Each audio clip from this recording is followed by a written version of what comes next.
up with MIP family? It's your boy L APA coming through with another video. You guys already know what it is. Appreciate you guys tapping in, day out.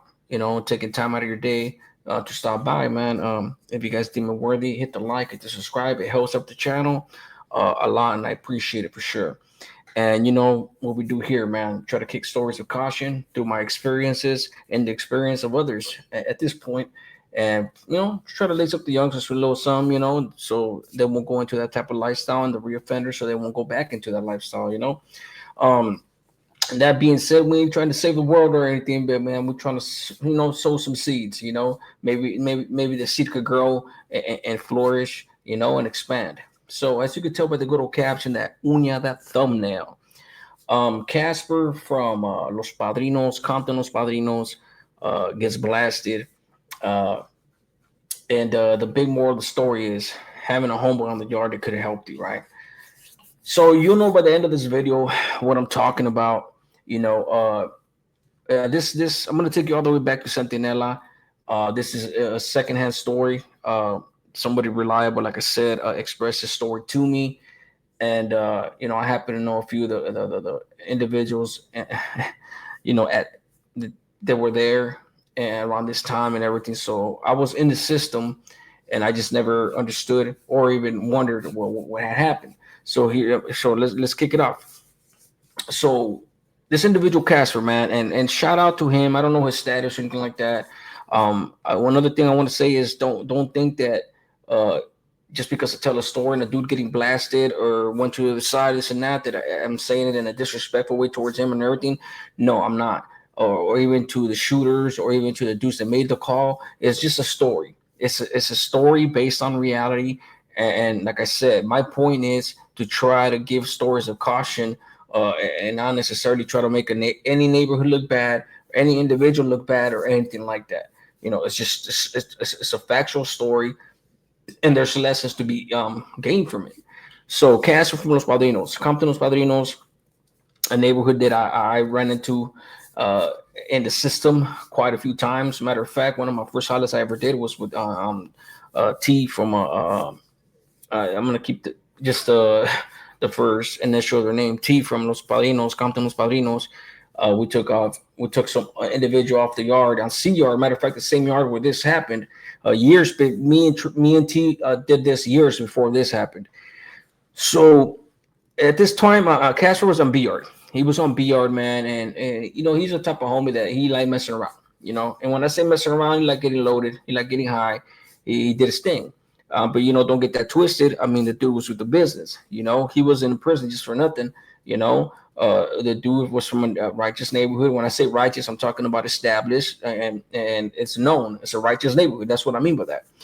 And he's in the yard, man, running amok, doing his thing, and eventually he racks up a debt. He racks up a debt to some dude from Happy Town, from Pomona, from P Town, and the dude from P Town was, pushing for a senor from one of the organization members, and I guess Casper owed him some feria, but Casper ended up leaving from B yard and he landed on C yard. But before he left, I mean, he was under he, as far as he was concerned, he paid everything, and so no money was owed.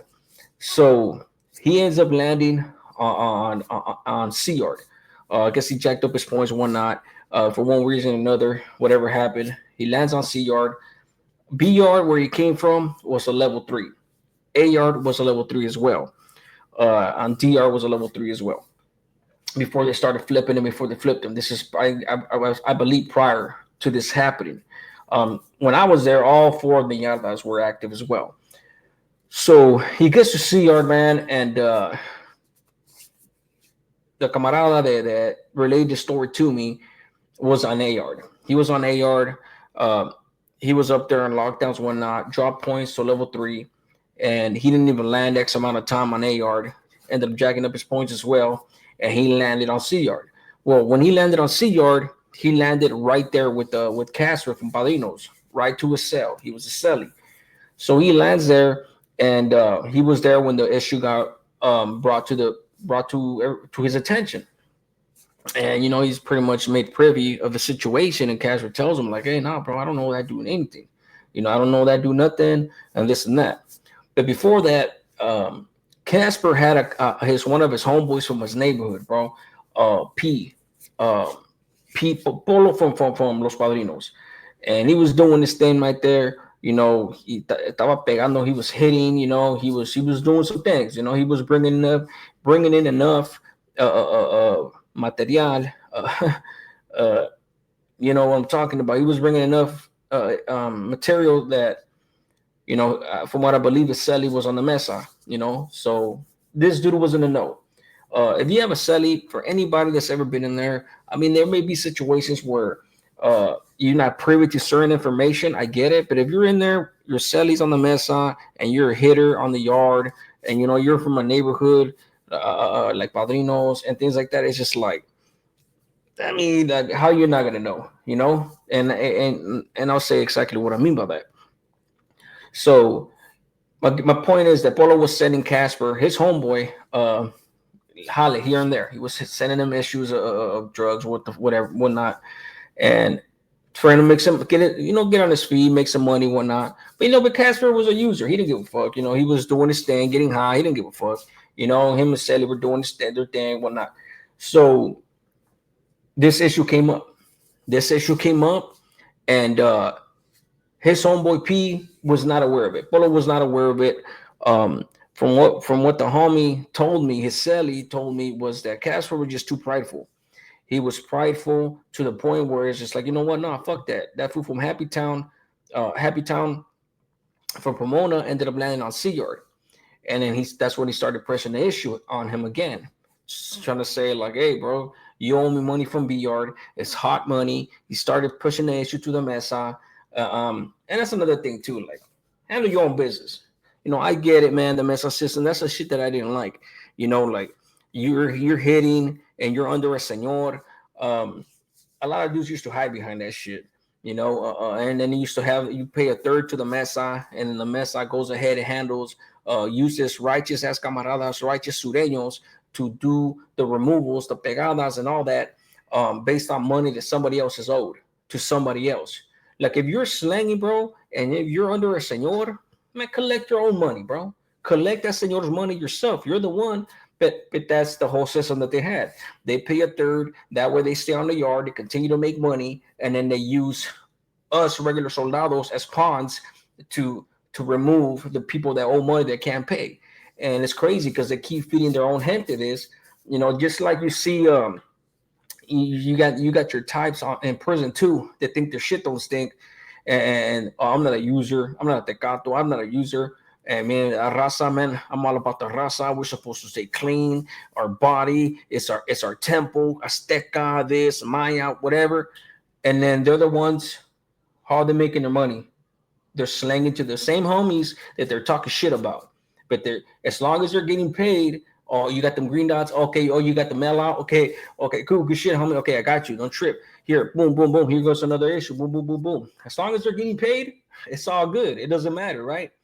When they start talking shit, it's when they feed a camarada so much dope, knowing that they're strung out, they run out of money, they're over here, they know damn well that some of these dudes are asking their family members, their moms or dads, their wives, etc., for money. But as long as they're getting paid, it doesn't matter where it's coming from. And they only want to sit on their high horse and talking about how, oh, this was a piece of shit dope feed. Now all of a sudden, because you fed them so much dope, now they can't pay. Oh no, and I get it. They should have known what they got into. They should have stopped while they were ahead and while they had no money. Addiction doesn't work like that. Addiction doesn't work like that. And I'm only specifically talking about them dudes that try to preach like, we gotta make a homie instead of breaking a homie. The dudes that think that their shit don't stink just because they don't use drugs and they never been strung out. But then again, they're for the raza, but they're feeding our raza all that dope, right? And then have the audacity, like I said, when they can't get paid no more, those are the pieces of shit. It's not you, right? You're not the piece of shit that fucking kept feeding them that, right? Anywho, hypocrites. So Casper did not want to bring up that issue to his homeboy. He's like, you know what? Yeah, my homeboy hits. He could very easily probably get me out of this situation, but I'm not going to do that. I got myself in this situation, and I'm going to get myself out of it. whether I pay with blood, meaning they stab me, or I'm able to fucking pay the debt off. But from what I understand, Casper's like, nah, Charles, bro, I paid you, bro. I paid you, bro. I ain't gonna fuck that, homie. I gotta stand on my fucking toes. I'm, no, I paid you, Charles, homie. You ain't gonna fucking work me. So, um, the dude from Happy Town kept pressing the issue, and another footnote too, guys. I've seen situations where there's been camaradas on the yard that had homeboys from their barrio, from their neighborhood, uh, hitting dope, major dope, and they don't fuck with their homeboys because these cats start hitting dope and everything. And in prison, it's not about set tripping, and some dudes really take that to the extreme, meaning like, oh, just because you're from my homeboy, I'm supposed to be fucking giving you everything, which I understand. You don't have to be giving your homeboy shit, for free. I mean, you can look out for them and all that, but it doesn't mean that you can have to solve all their problems or be looking out for them all the time and shit like that. But these dudes take it to the extreme and they completely forget about their homeboys, and they suck up to the dudes on the mat side, go on a power trip and try to kiss ass and all that, and then go on the whole associate fucking validation trip. And then they get stuck on stupid when they fucking get snatched up, validated, catch a fucking catch a whole shoe turn for getting their hair, all that stuff. For those of you that know, and as a result, there's homies that have homeboys hitting that they don't like them because their head blows up so big that they forget about their own homeboys that they know from the streets, or that they're from their rival from the streets. A couple of different scenarios. But I respect the fact that Casper didn't want to sit there and try to buy his way out of a situation. He decided to deal with it as a man. So, and like I said, the camarada that relayed all this to me, for me, just having personal experience with these type of situations and just the story being relayed to me, I come with a couple of different angles, point of view and experience, opinion, right? So, yeah, man. The issue was brought up 3 weeks before Casper went home. That's the cool part about it. Casper only had 3 weeks to the pad. Like I said, Polo was in one block. Casper and old boy Hiseli were in 3 block. And Hiseli's like, hey, bro, if you want me to have your back, whatever. I know there is some things too, like there's individuals like, oh, you always have your Selly's back, kind of like old school type mentality, opinion, or attitude to have. So the homie told him like, hey, bro, if something happens with something, my boy want me to go with you. But Caps was like, nah, Charles, on me, I'm good. Don't trip. This is my issue. I don't know the shoe shit. They try to do something. I got it. Don't trip, bro. I stand on my 10 toes. And he was all right, cool, straight. So about 3 days that weekend, it will happen on a Friday. Homeboy was supposed to parole on a Monday. Casper was supposed to parole on a Monday. What happens? And like I said, keep in mind, Polo was Sally's with the mesero. Didn't tell his homeboy nothing. Whether he knew or not, we'll get to that. Homeboy goes to the yard. Casper goes to the yard that weekend. They're doing their thing. And lo and behold, what happens? He's chilling over there by the pull-up bar, from what I believe. He's getting a little workout. He's on his toes. He knows he's going home, but he also knows that anything can happen at any given moment. It's hot money after all. And I don't know, maybe this dude had a little hope to hear from his homie, but like, hey, bro, I caught wind of this. Hey, don't trip. I took care of it. That would have been the righteous thing to do, right? But he sure as hell wasn't going to beg for it. But so what happens? Here comes Ruben from Pomona and Boogie from Long Beach, strolling up to the homie. The homie sees him coming, whatnot, and that was a wrap. That's what happened. Boom, kicks off. Boom, boom, boom, boom, boom, boom, boom. Start going at it. Homie could only defend himself so much. You're sending shooters at you on level 4.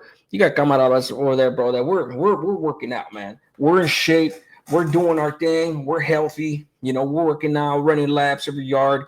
Burpees, all that. Dudes coming down from 180s. Coming back from the hole, coming from the shoe up down south. It really doesn't matter.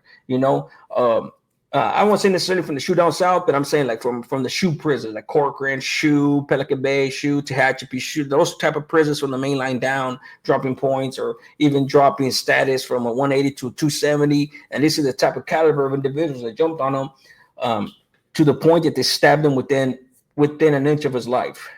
They stabbed the shit out of him. They blasted him several times, to the point where they had to airlift him out. They had to airlift him out. And this is 3 days before he paroles. Went to the hospital, everything. This dude, think about it. This dude went home. Casper went home with several holes in his body. Almost lost his life, but kept it solid, meaning he kept it to his convictions. That's different from being asked to go on a holiday catching life if you're done with the prison life. It's one thing to defend yourself. It's another thing to catch the rest of your life in that prison. I for sure would have handled my business like I've in a few situations. I'd rather have dudes jump on me than me fucking handle some business, which is easy to do. It's crazy. It's easy to go on a mission and get somebody. It's like I'd rather get somebody than they get me.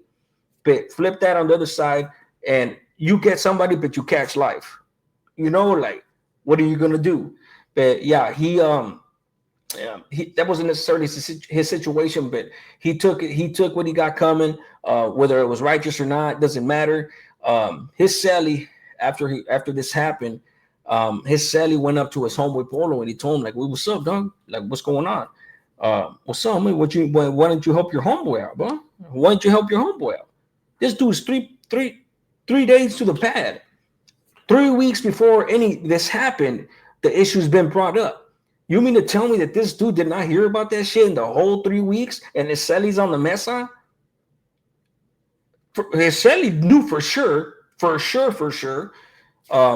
And Polo was like, nah, bro, hey, bro, I didn't know. If he would have asked me, I would have helped him, bro. I would have helped him. So I don't know, man. Let me know in the comments. What do you guys think? Did Casper, was he too prideful? And because I've seen situations like that where dudes like, fuck that, bro. That fool thinks he's too good for the neighborhood now because he's over here involved. Or did he tell him and that fool just didn't want to help him? I don't know, man. Could go either way. But just for the record, out of fairness to Polo, he did say that he didn't know and he would have helped him out. But that was neither here nor there at that point because it had already happened. It had already happened. But it was kind of hard for me to believe to a certain degree that he didn't know. Because there is situations, like I say, that maybe they didn't let him know because, they thought that maybe he was going to jump in for him. Or they wanted him to the point where it's like, hey, don't tell his homeboy, because if you tell his homeboy, he's going to be able to pay the debt. And I don't want him to pay the debt. I want to get his homeboy. I want his homeboy hit. So it could have been one of those two. It could go either way, And the dude from Happy Town, man, depending on what kind of individual he was, I don't know what type of individual he was, but there is some vicious ass motherfuckers in there that would legitimately be like, hey, bro, do not pay that debt. Do not tell his homeboy because, like I said, he's going to pay the debt. And nah, fuck that. I want that dude to get hit. If that's the case, that's some pussy ass shit. That's some straight pussy ass shit. Forgive my French, youngsters, everybody out there, because if you really wanted that man like that, won't you handle that business yourself? Hiding behind the power, hiding behind the dope money, weenie ass dude, bro. If that in fact is what happened. But who knows? There's just those are the scenarios out there that what could have happened. And instead they used Ruben and Boogie and a couple other dudes to just keep on perpetrating the cycle of toxicity, of dope debts, and dudes getting hit after being fed drugs, and when they're preaching the causa this and the causa that, the camaradas and this and that. It is what it is, man. No disrespect to anybody, to the organization, or something like that. I'm just saying it's a story of caution. I appreciate you guys tapping in. I got another few ones coming real soon. Matter of fact, I was supposed to drop this one 3 days ago. I got another one coming, but I got a little busy. Appreciate you guys tapping in. Hit the like, hit the subscribe. Shout out to my members, Jonathan Gonzalez, Frogger. You know who else? Below. Appreciate you guys. I'll see you guys on the next one, man. Appreciate you guys.